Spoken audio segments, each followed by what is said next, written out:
Forgiveness is one of those things that we're told is really important, but it's also one of the hardest things we can actually do. What does it really mean to forgive someone? And what happens if we don't? Hi, I'm Panskind. Welcome back to another episode as usual. Today, we're going to be unpacking the whole thing about forgiveness. It's not just a simple act of, an obligation, but it could just be complex and deeply personal choice. And I'm going to talk about why it's challenging, what it means to actually practice, and whether it's truly necessary for healing. I myself have the struggles of forgiveness. I can really hold a grudge on someone.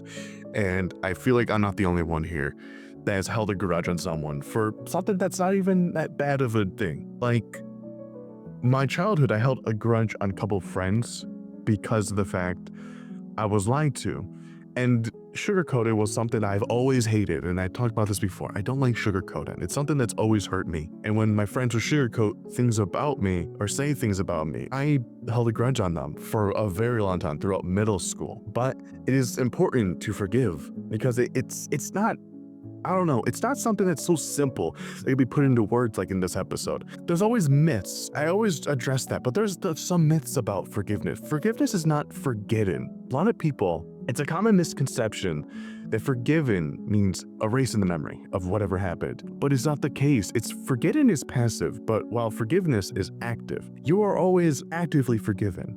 Like just saying, I understand. It's understanding how the person, what they were thinking and what they were doing. I myself didn't understand that everyone has their own lives and things are going on. And I would take my own instances and how I think and how I would do things and ignored them. I would just ignore, I don't care how they think. I don't care what they're doing.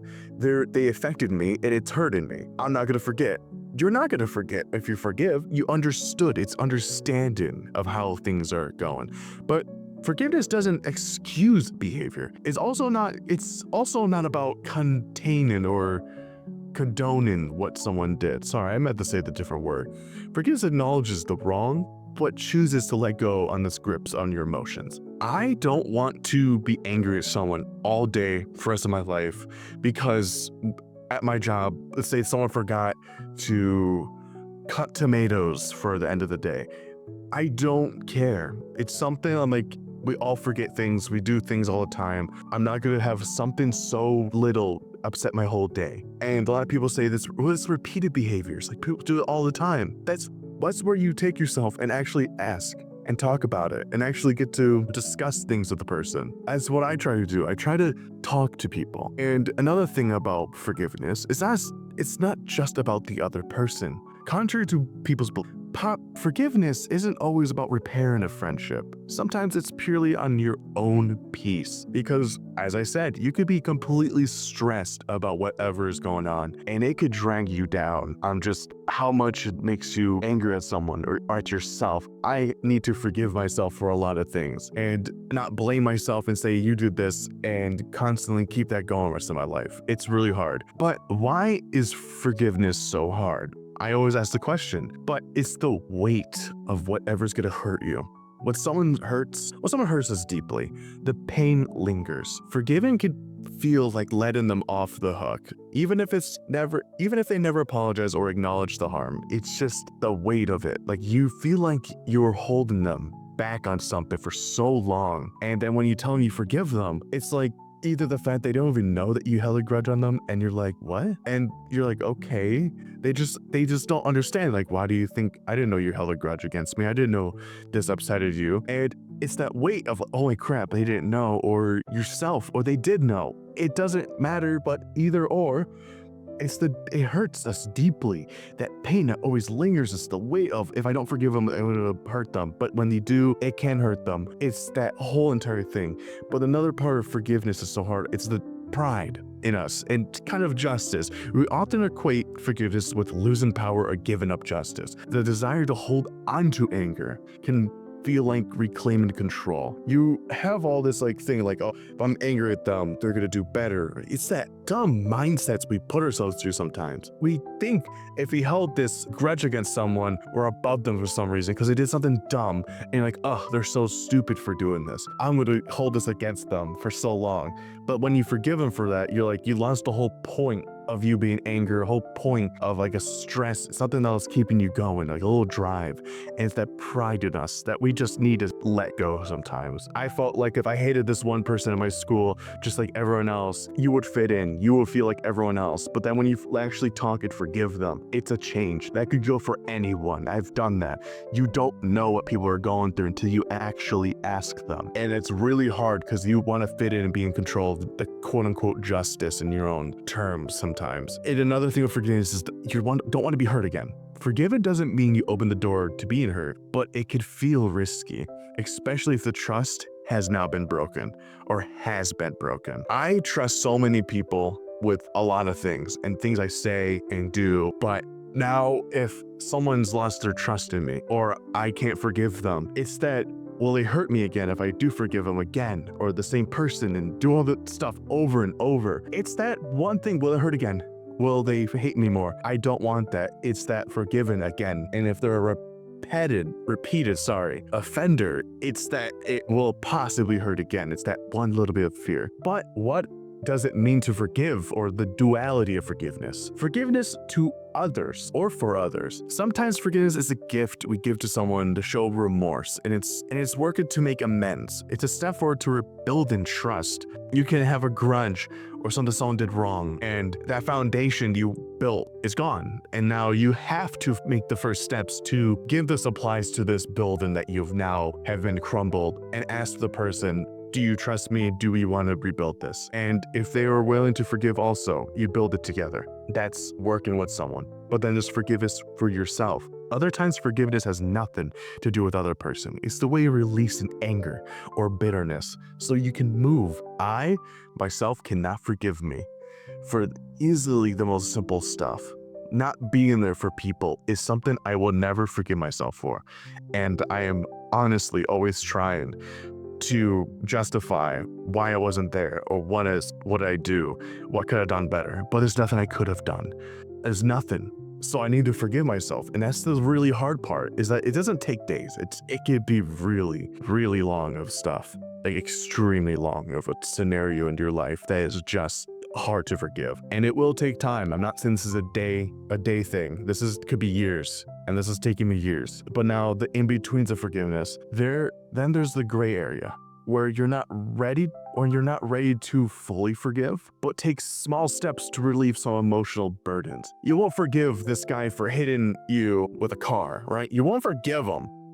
But it's the fact of those, like, oh, maybe he just didn't, go off the brake or something. It's just the little bits of forgiveness could just slowly release a little bit of you, like just ideas and more or less sympathy. But that's just like the gray area that I really can't really talk into too much because I don't really know.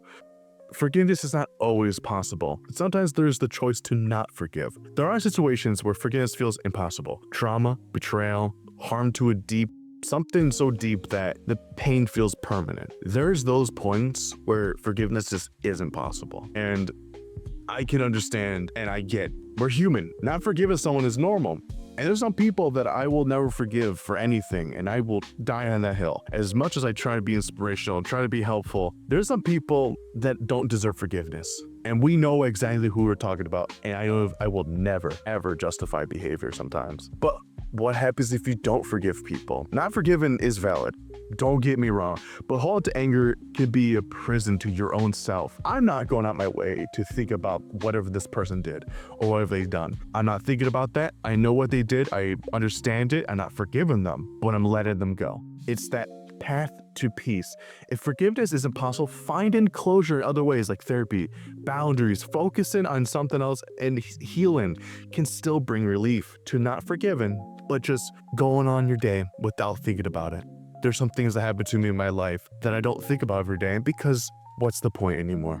I've lived, they're gone, and it's over. Nothing to go about. But how to bring forgiveness? As I say in every single episode, you gotta acknowledge it, separate the person from the act, decide what forgiveness means to you, and patience. Those are the 4 steps. You gotta acknowledge yourself. Start being honest with yourself and how you feel. Anger, sadness, betrayal. Emotions deserve to be recognized, obviously. But now you gotta separate those emotions from the act. This doesn't excuse the behavior, but it helps to see a person that's flawed rather than defining them solely on their actions. I know some people that get angry at games. Myself get very angry at games. I'm not a bad person. I just have simple things that get me mad. I'm not going to ever act on those things. But a lot of people see the flaws in people and only see that and go, this person must be an angry person. They must be very angry all the time. It's not true. It's just those simple acts do not define a person. I think anyone that's old enough can understand that. It's not everything defines one person by one means. There's some people in school that you saw that have like done senior pranks or things that prank other people that seemed out of proportions, but you see them when they grow up and they're just normal people. They just had that era of their life that was different and was decided by everyone else that they're a bad person because of these acts. Now you have to decide what forgiveness means to you. Forgiveness is personal. It means reaching out, silently let it go, and just taking the first steps to just heal yourself, or maybe even heal the other person sometimes. You gotta step and see what is it? What is the whole entire meaning of forgiveness right now? Is it for you, them, or the gray areas I talked about? And the practicing of this stuff and patience it's not instant. The process could take weeks, months, even years, and that's okay. I could talk about personal stories, but I really don't have much here. I left a note for myself to leave in for my own personal story, and I don't really got much because a lot of anger. Actually, let me just talk about one thing. I am very held up against people that have hurt people in my friend group when I was a kid. And I've always held that anger against these people because it was meaningless half the time. Just to hit someone, just to have fun and say you're gonna pick on this person because you're bigger or stronger. And that's the thing I always hated. But this is in middle school. I held that grudge to high school, thinking the same thing about these kids, but actually taking the time to talk to any of them, they're changed. That was a middle school. That it was that taking the time out of my life to actually understand that people change. It's forgiven. You have to change. Now, what did I learn? I said lean. Wow, I got them bad stuttering. But when I choose to forgive, not for them, but even for myself, it felt like I finally set something heavy down. Like you're giving out like, oh my God, now I understand. Every time I was around this person, I felt tense. I'm like, I can't go. I don't want to talk to them. I don't want to be near them. And then having to be in a room with them in a class and say something, it didn't just feel like I was lighter, but I felt like I don't have to feel so tense around them. And I want to ask you a question now. What does forgiveness mean to you? Is it someone or even yourself, you've been struggling to forgive? And I would love to hear your stories or thoughts. Leave it down below. And this is going to be the end of the episode. I'm going to summarize the whole thing like I always do. Make sure to like and subscribe. I hope the things popped up in the bottom. If you're on Spotify, leave a follow or something. But forgiveness isn't just one size fit all situation or solution. It's deeply personal, challenging, it's sometimes incomplete. But whether we forgive others or just ourselves, it's a path to peace. I'm going to leave you a challenge like I do. Take your time to reflect on this, do small steps, and let it go of that grudge if you have your siblings. But until next time, I'm going to do some more deep and complex, episodes and stuff. And I'll see you next time. And I hope you have a great day. And toodaloo.